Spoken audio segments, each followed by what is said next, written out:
So if you're like me and you've never ever built a diorama before, the thought of it can be quite daunting. The whole planning it, getting the right materials together, what ideas you want in, impart in it, the narrative that you want to make from it. It can seem a bit much, and getting started can be quite a challenge. So get yourself a cup of tea or a coffee and hang out with me for 10 minutes while we figure this out. See you after this.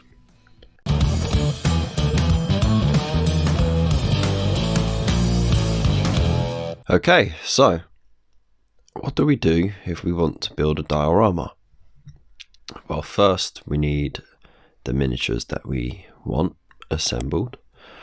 Not necessarily painted yet, but at least assembled for posability reasons. You also want to get your materials together. You can go as cheap as you like, really. I got all this stuff from Poundland, and there's a few extra bits, luxury items that I got from Geek Gaming Scenics, which I'll show you what I do with later on. So first off, the picture frame. I got a really cheap picture frame. It only cost £2 in a pound shop. I know it's a pound shop, it cost £2. It was a bit flimsy and it needed a little bit of reinforcing, but that wasn't too much of an issue really. But I really got some of the ideas for this after watching Luke from Geek Gaming Scenics, watching his video on how to build a cheap ass diorama just with stuff that you get from Poundland, and yeah, that's what I did. It inspired me to do it because I wanted to do this since the beginning of the year, but I just never had the time or the motivation, and I didn't know where to start. So thank you again, Luke, for that video, because it really did help get me out of that. And then once I've managed to secure the frame, because it makes a nice border and everything, so it's nice and easy to build stuff up and everything. I'll put a link there to the video, but you've probably seen it already. So yeah, then I started just playing around with the space that I had. It wasn't a big space, but I didn't want a big space because otherwise then you're more committed to doing more stuff for it. So I wanted to see what I could do with the space, with the miniatures that I had, and sort of try and create some kind of diorama from it, some kind of narrative. Now, the idea was I had a broken mini that I was going to use as a wounded mini. It's a speeder or a spider, and essentially it's like a scout. And I wanted to just add a little bit of green stuff where the arm's missing, and just have it as if it's just had its arm ripped off by one of the Vargar, and it's still trying to get back to the camp of Vikings to warn them that they're coming. And then sort of have them sort of trying to, in the process of forming a shield wall to protect this wounded spider, so that they can get the information they need before he passes away, but at the same time protect themselves from the Vargar. So yeah, I sort of marked out roughly where I wanted them on the little frame, and then once I did that, I got to work. So I have this really cheap plaster. It's not that great, but it dries rock solid, and it does the job just fine. Cheap and cheerful really. And yeah, I just start spreading it around with a makeshift scraper. It looks so bad, but you make do with what you got. So of course I had that bit of cardboard, just spread it around and trying to sort of put some kind of texture onto the base, and at the same time put a bit of thickness here and there, because of course terrain in general isn't level. It's usually lumpy, bumpy or sloped. So yeah, I scraped what I wanted on there, and any excess I scraped off.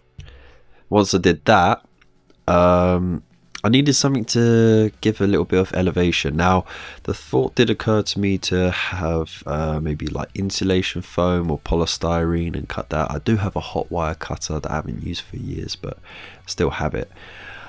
But that just seemed like a lot of mess and a lot of faff. And at the moment, I'm surrounded by packaging from my wife's business that she's been doing from home. And I found these packing watsits. So I was like, hell yeah, these will do just fine. Upcycling, yeah, perfectly fine. So yeah, I used these. I put plaster to fill in the gaps, and they did an amazing job of putting a bit of elevation onto the board. Yeah, I was pretty happy with that. And then while the plaster was still curing, I cracked open the little pack of slate that I got from Geek Gaming Scenics. Nice chunky bits, because I wanted the terrain to be quite rocky. As we know, Vikings hailed from quite a rocky, mountainous terrain, so it made sense to have a lot of rocky terrain knocking about. So I started by fitting it just roughly where I wanted it on the little hillock. Yeah, it's kind of fun. It's kind of like doing a little jigsaw. So just moving pieces around, seeing how each one fits, different sizes and everything.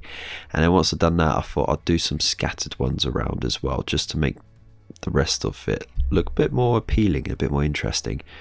And then once I was happy with where it all was, I just made sure there was enough plaster underneath to hold it in place. Now came adding just a little bit of texture. I wanted to make it look like there was a well-walked path that ran through this area. So yeah, I got the end of a pencil and just started dotting around, so it looks like there's a lot of footprints going up and down the same sort of route, and just really mucking it up. But then I also started to add that around the board, so it looks like these Vikings have actually left an imprint where they've been camping and stuff like that, and just been generally walking around and then rushing to the battle. So yeah, that was cool. And then once I did that, I just repositioned where I wanted those minis to be, so I could get a real good idea of the narrative, how it looks, what I want to have it sort of basically look like. And then I just made sure I took a picture so I knew where they all went. And yeah, I think it looks kind of cool. You can see there's a lot of rushing about and panic as they try to form that shield wall, but the Vargar are there. The danger is immediate, and that's what I like about the closeness of the size of the scene, because it's so close and it's so compact. I mean, they're right there in your face, and it's like, oh crap, they're right on top of us. Shield wall as quick as you can. So yeah, no, it's been really fun building. Next is to paint the miniatures, and of course get some paint on the base. And then once I do that, I can then add extra textures. I've got scrublands, base ready stuff from Geek Gaming, and the little flower tufts, which I used on the Sylvaneth, if you've seen the pictures on Instagram, or if you saw them on Monday's game night. And I really fell in love with those wildflower tufts. Actually, they're really vibrant and they really bring something to life. So I can't wait to sort of dot that around. I've got some static grass and stuff like that, so I can really mix up the textures there and vary the scene a little bit.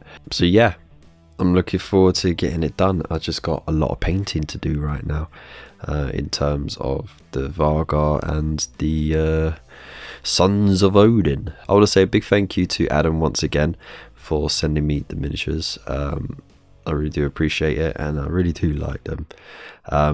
Once again, I'll put a link in the description below if you want to get yourself some of these fantastic miniatures from Pagan Miniatures. If you like this video and you want to see more of it, then keep an eye out for part 2. easiest way of doing that is to subscribe. That also helps support the channel, and make sure you hit that bell icon too. Throw down a like and also leave a comment of what you think and what you're working on too. I'd really like to find out. And if you want to share your works in progress or your finished works, then hop over to Instagram to the Hobby Corner, and there's a link down below in the description. Just makes it easier for you, and use the hashtag THCKev, and I'll be able to see your work, and I'll even share it. There's also plenty of ways of supporting the channel. There's affiliate links down below, so great ways of getting stuff for yourself and supporting the channel at no extra cost for you. But if you want to help support the channel, then you can subscribe to Buy Me a Coffee, like this legend has, and you too can be a legend who gets a nice little shout out on every video and live stream, amongst other perks and stuff. So thank you once again to everyone. Big love to you all. Stay safe, and I'll see you in the next one. Peace.